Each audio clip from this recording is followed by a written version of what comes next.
So this is the final video that I have for today. It's actually become a series. I hope that somebody might be able to get some good information out of it. I've done a lot of thinking, I've done a lot of grieving, but I've come to the terms with the fact that once you realize that there is no inspiration of God in this religion, and it is all complete and utter mind control, you will realize that that there's more to life out there. There's hope. I'm struggling with purpose. I mean, I'll be honest. I think any of us are. You give your entire life to something that really isn't real, then yeah. I mean, when there's support groups, when there's a support group for something, one should really take consideration into why. You don't see a Catholic support group or Protestant support group,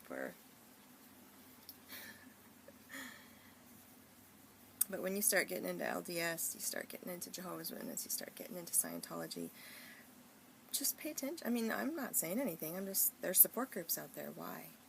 That messes with your head. Whether you want to agree or not, that is really the case. Otherwise, if your head wasn't messed with, you would not have a support group. So many witnesses are severely depressed because of what they have to go through on a daily basis that they will never measure up to. So, if you find yourself feeling that way, there's nothing wrong with you. You are good enough. You just never will be in their eyes. So you have to figure out if that's how you're feeling, and those are the people that I'm talking to. If you feel secure and happy as a Jehovah's Witness, perfect. I hope that you do well. I'm not talking to you, but I really do hope you do well. I don't care if you are, as long as you don't, I guess as long as you don't interact with me too much, because I just know that witnesses can only love if the other people believe the same. And I really can't be close to anyone who believes that way. That's just a decision that I've made. I choose that I'm better than that love. That's not love to me. If that's all the love you're going to offer me, I don't care if you're my mom, my sister, or my son. It hurts. It hurts to the bone. It hurts way deep inside. It hurts. But I do not care who you are. If you tell me that you will only love me if I do something for you, or if I believe how you want me to believe, I don't want it. It's not real. And if that's all you got to give me, see you later. I have better friends to make than that. That's control at its finest, my friends. If you want to live without control, you probably need to recognize where it's at so you can stop it. That's the problem. And maybe another series I'll come up with how to try to stop those bad cycles. That's all we do is make repetitive cycles over and over and over of bad decisions, and we find ourselves being old and unhappy because all we did was the same exact thing over and over, and we were utterly miserable. So, if you are sad and you're victimized and you find yourself not wanting to accept apologies anymore, or always feeling like nobody cares about you, then you, my friend, are on a bad cycle. These are all conscious choices that you make. If you don't have any friends, there's choices. The people you are choosing to be your friend, and probably the choices of what kind of a friend you are, play a big part in it. If you are trying to better yourself, and you know that you are a good person, and you are being honest with yourself, and working on you, you will attract the right people, but you do have to at least try. Trust yourself. I mean, geez, you know what you've been through. You also know what kind of relationships you gravitate towards. Don't fix people. Find people that accept you for you, that love you, that want you to succeed no matter what, that don't care if you've got greasy hair today or brushed your teeth. They would prefer if you did, brush your teeth and wash your hair, but they will accept you for you and encourage you to be a better person and get you up and going. And you do the same for them too. You cannot be constantly requiring people to lift you up. If people are gravitating away from you, if you do not find that you're making friends and you want to reflect on yourself, don't be a victim. Learn from your mistakes and go out and help people. Be for other people what you have needed, and you will fill that void and make amazing friends while you do it. Just don't let people use you. It's hard, but there are ways, and I'm learning. It's possible. You do tend to get a little more hardened, but you have to in this life when you're a quote-unquote giver. So, forgiving yourself and forgiving others is a huge part of that. The grieving process, once you get to acceptance and you realize that this is the way it is, and I do want to be a better person. I don't want to be controlled anymore. I do see this for what it is, and I'm ready to move forward. When you are at that point, then do it. And it doesn't matter what other people think. It's none of their business. And actually, what other people think of you is none of your business. See how that works?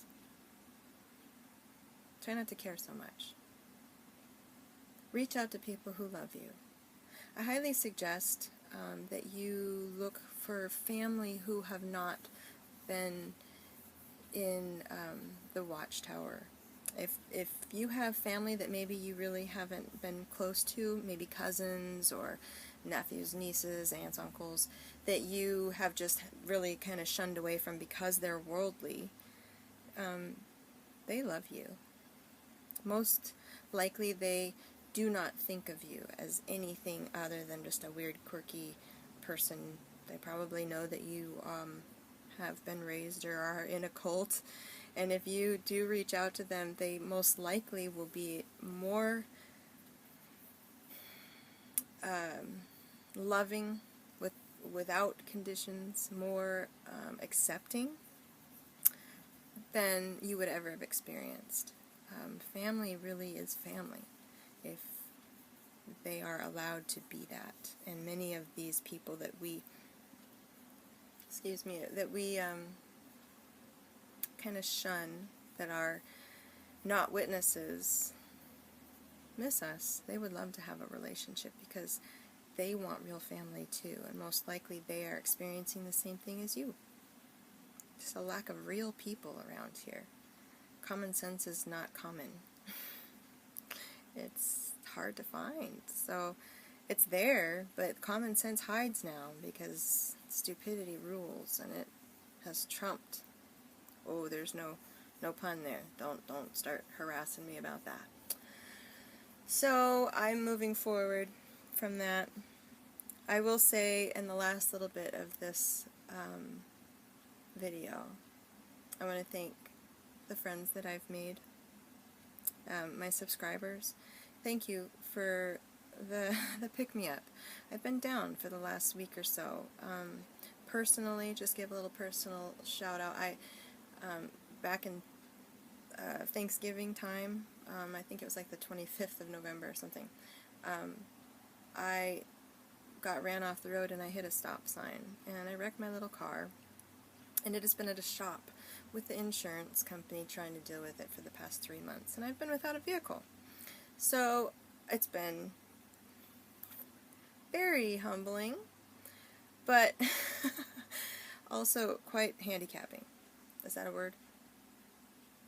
Well, however it is, I feel like I have a big handicap because I don't have a vehicle. So I have been forced to kind of live more of a simple life and just really think carefully about groceries and trying to get from point A to point B.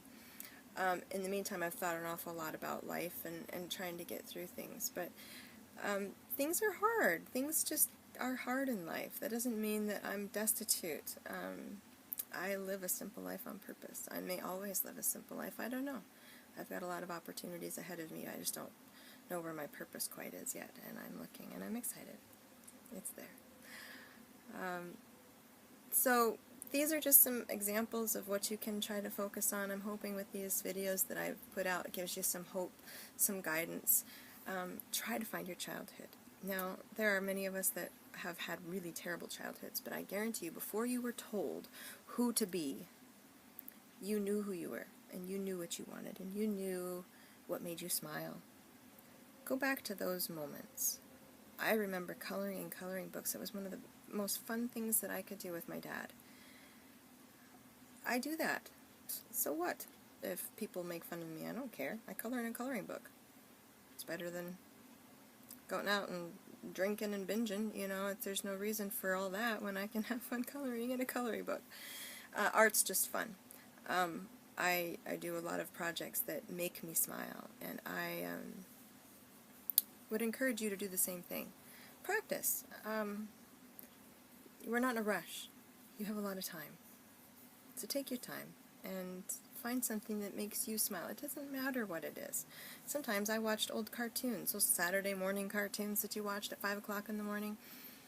It's funny, if you go back and try to pull some of them up, it's very euphoric, and it can bring back some fun memories. But each of us is different. I mean, you probably didn't have the same upbringing as I. In fact, I know you didn't. Then had an interesting life of my own. But that means you've had an interesting life too, which makes you you. And I want you to be a happy you. I want to be a happy me. If you guys have ideas, share it. But thank you so much for picking me up when I get low during these times, without a car and without my boy. I miss him, but it's still positive. He's talking about moving in. I just need to get in a new place and get resettled and everything. But, you know, life has hope. Things change. I remember being right in the middle of the floor, collapsed in a fetal position, crying because I didn't know what I was going to do, and my life has changed. And where was I going to be, and was God even real? I remember even starting over like that because I realized, what in the world have I gotten myself into? I thought I was so smart, and here I am. Such a schmuck. But I've gotten over that. I got myself out of it, and I'm proud of myself for that. And now, I still have a lot of life left, so here we go. Come with me. Let's enjoy our time on this beautiful earth. Whatever it teaches us. Let's do it without guilt, without judgment. And with real love. I love you guys. Till next time.